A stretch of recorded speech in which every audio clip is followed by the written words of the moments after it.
Throughout history, humanity has endured dark ages.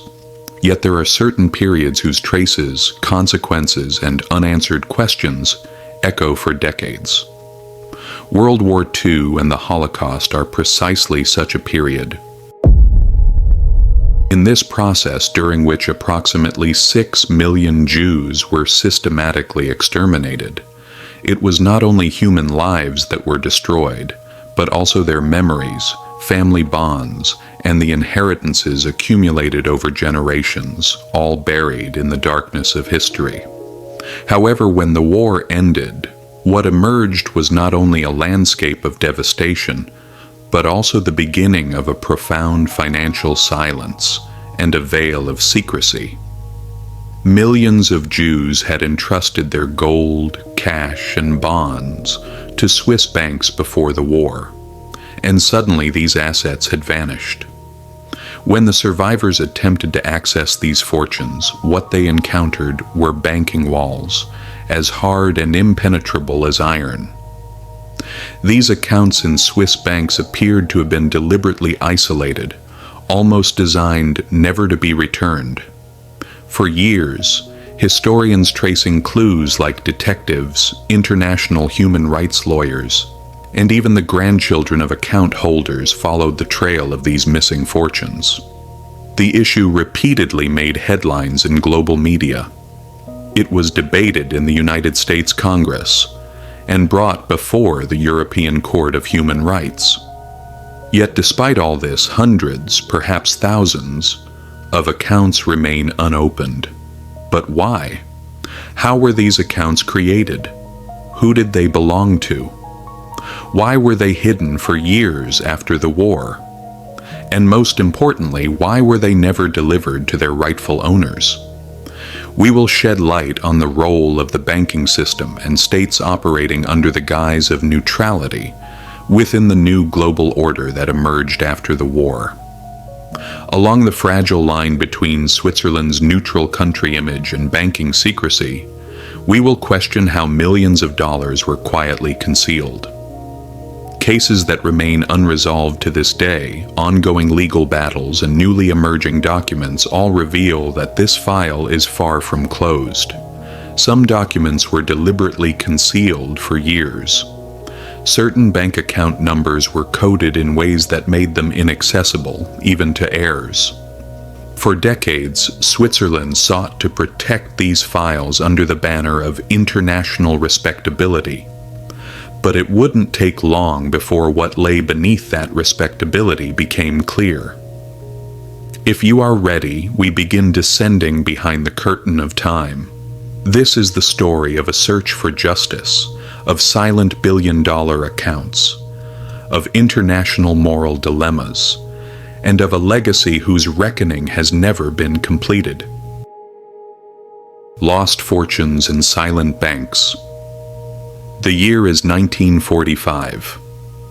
As the dark clouds over Europe slowly began to disperse, the scene left behind was one of total catastrophe. Cities lay in ruins, families were torn apart, yet the greatest destruction was in places unseen, in people's memories, in their hearts, and in their account books. For Jewish families who survived the Holocaust, one of the greatest pains of the post-war period was not only the loved ones they had lost, but their inability to reclaim what belonged to them. Thousands of Jews had entrusted their wealth, jewelry, and cash assets to Swiss banks before the war in order to secure their future. At the time, these banks were seen as the world's safest financial haven, largely due to Switzerland's neutrality status and its powerful secrecy laws. Switzerland's decision not to become directly involved in the war placed it at the forefront of this trust. But when the war ended, it became clear that this trust had been little more than an illusion. A large portion of the account holders had perished in the genocide. Those who survived the concentration camps were left without identities, documents, or any proof to claim their assets. When survivors turned to Swiss banks, the wall they encountered was not merely bureaucratic. It was a wall of moral and human disgrace. banking secrecy, or lack of conscience. Swiss banks rejected these claims by invoking the principle of client confidentiality. After an extraordinary period like the war, applying the same rigid rules to thousands of missing accounts had ceased to be a policy. It had become an excuse. Over time, a tragic reality emerged. Most of the accounts had seen no activity. The assets remained untouched. Despite knowing that the account holders were dead, Swiss banks declared these accounts ownerless. Some banks even froze the interest on these accounts and, under the pretext of statutes of limitation, absorbed the assets into their own holdings. But this was not merely a financial loss. Within these accounts were the final traces families left behind for one another before being destroyed by war. A mother's safeguard set aside for her child. A father's last gold deposit intended to be used if his family survived. A sibling's travel money, saved in the hope of escaping Europe. All of it silently sealed inside bank vaults. Secret commissions, dark procedures. To force Swiss banks to open these accounts, it took not only individual claims, but international pressure, lawyers, and political initiatives. The banks argued that applications were rejected due to insufficient documentation. In reality, however, a very different system was operating behind the scenes. Secret commissions established to investigate the missing accounts, along with internal protocols never disclosed to the public, slowed the process and made reaching the truth nearly impossible. Documents later revealed that some banks released account information only after persistent and costly legal pressure, and even then demanded high commission fees throughout the process. In other words, the grandchildren of account holders were forced to pay banks in order to access their own grandparents' money. Ethical crisis, international debate. The stance taken by Swiss banks quickly evolved into an ethical controversy. As global discourse on human rights and justice gained momentum after the war, Switzerland's cold and rigid position stood in stark contradiction to those values. By the 1990s, the issue was no longer seen as merely financial, but as a moral and political crisis. On one side, Switzerland proudly promoting its principle of neutrality. On the other, a system that silently withheld the wealth of war victims and delayed them for decades. And with each passing year, billions were lost under the pretext that the accounts had expired due to statutes of limitation. Switzerland facing its conscience. In the mid-1970s, the emergence of certain old bank records in Switzerland and abroad shattered the post-war silence. These were not ordinary documents.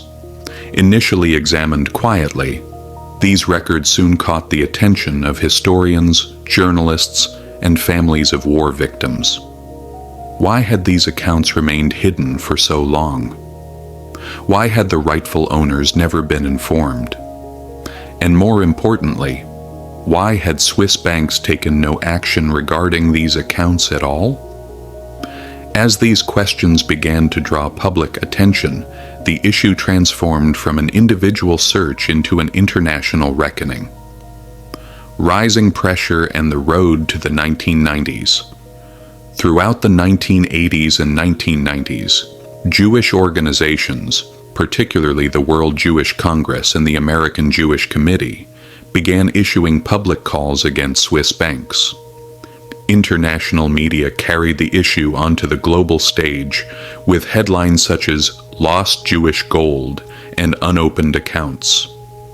Before long, the matter evolved into a human rights case that extended far beyond the world of finance. As pressure mounted, the Swiss government took a historic step in 1995. An independent investigative commission was established.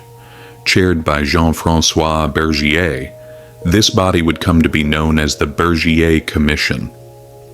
Its mandate was not merely to review a handful of documents, but to scrutinize Switzerland's financial and political conduct during the war in its entirety.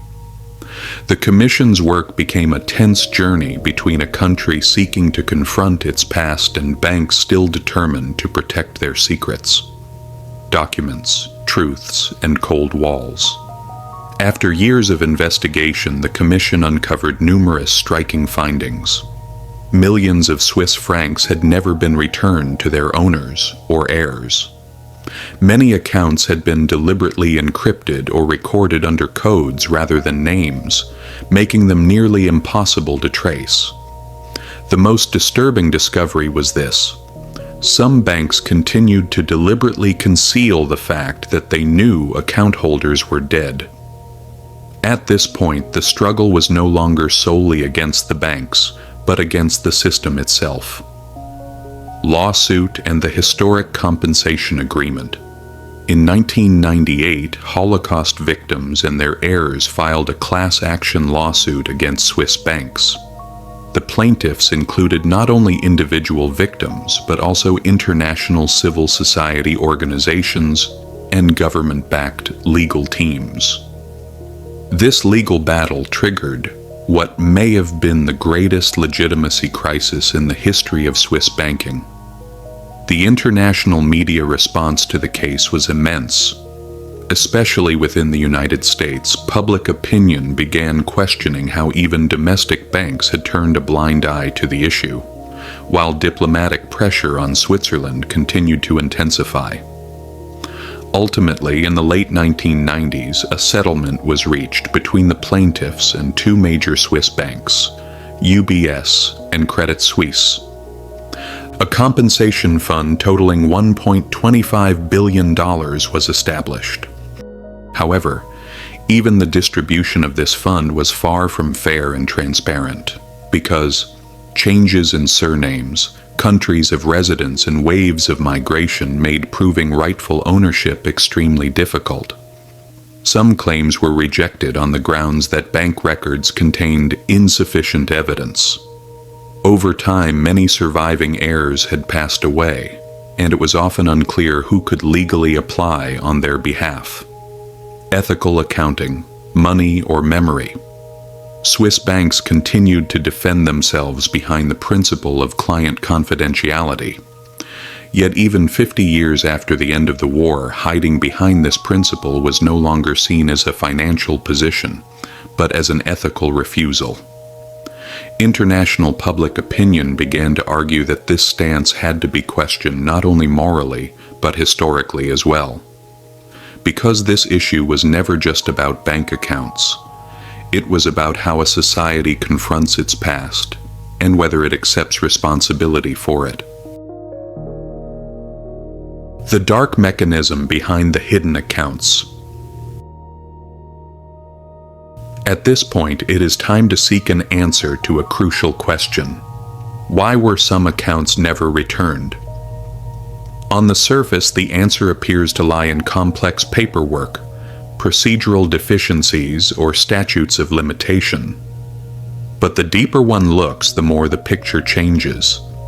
What emerges is not a case of simple bureaucratic negligence, but a deliberate cover-up mechanism and a global chain of silence woven through vested interests. Here are the primary reasons behind why these accounts were never returned, and what truly lay beneath them. Missing and manipulated records.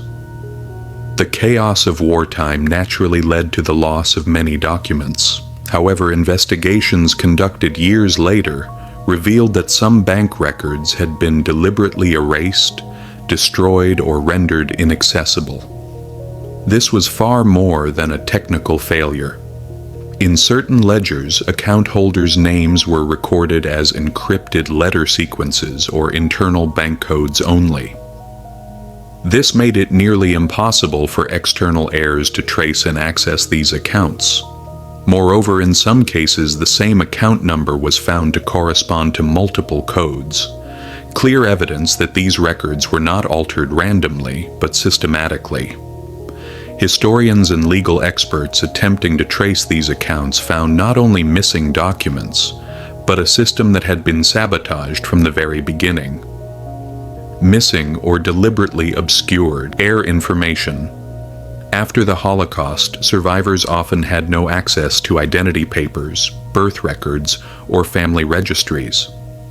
Entire families may have been killed, or surviving relatives had lost all contact with one another. Migrations, name changes, marriages, and changes of country had nearly severed the chain of inheritance entirely. But here is what is striking. Swiss banks did not view this situation merely as a legal deficiency.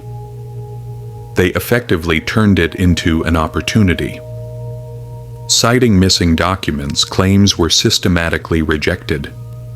In some cases, even when there was clear evidence that account holders were either alive or deceased, files were closed under the pretext of insufficient proof. In short, it was not that heirs could not prove their claims, it was that they were not allowed to prove them. Bank secrecy and financial privacy laws, a shield or a cover. The principle of client confidentiality, considered the backbone of the Swiss banking system, became one of the most abused concepts in this process. Under normal circumstances, this law exists to protect a client's identity and transactions. But when it came to the accounts of Holocaust victims, it was used not as a moral safeguard, but as a legal shield. According to this law, no information could be disclosed without the explicit consent of the account holder or an authorized heir. The problem was this: when the account holder was dead and the heir was unknown, whose consent could possibly be obtained? Instead of resolving this deadlock, the banks chose to block the process entirely, condemning thousands of accounts to perpetual uncertainty. Moreover, one of the underlying motivations behind this law was to avoid losing control over the assets held in bank vaults. Every account brought to light meant compensation payouts and reputational damage. As a result, secrecy became not a principle, but a strategic defense mechanism. Political and economic pressures. The international silence game. Trust in Switzerland's financial system was vital to global capital flows. Some circles argued that exposing these accounts would not only trigger individual compensation claims, but could also undermine the reputation of the banking system and even destabilize the balance of the global economy. Documents later revealed that international diplomatic correspondence contained implicit messages urging that the issue not be magnified. In other words, this was no longer merely a matter between banks and clients. It had become a power game involving states themselves. Those left in the dark, inheritance or farce. Even today, some accounts remain unopened. Others have been entirely forgotten. Over time, these accounts were either absorbed by banks under the label of ownerless assets or quietly added to corporate profit ledgers. The real question that must be asked is this: were these accounts truly ownerless, or were they deliberately made to appear that way? A past that must not be forgotten. The issue of Holocaust-related accounts in Swiss banks is not a matter limited to money, bank vaults, or international law alone. It is a test of conscience for all humanity. Although the war has ended, justice remains incomplete. Some ledgers are still closed and some names are still missing. Today, because of the existence of these accounts, families continue to search for traces of bank accounts left behind by their grandparents, sometimes applying with nothing more than a fragment of a receipt, sometimes with hope sustained only by a story told by a grandmother. Historians dig through dusty archives, among silenced documents, trying to uncover the truth. Because where history falls silent, injustice begins to scream. Legal scholars continue to question the limits of international justice. Because where the law remains silent, truth is forced to find its own path.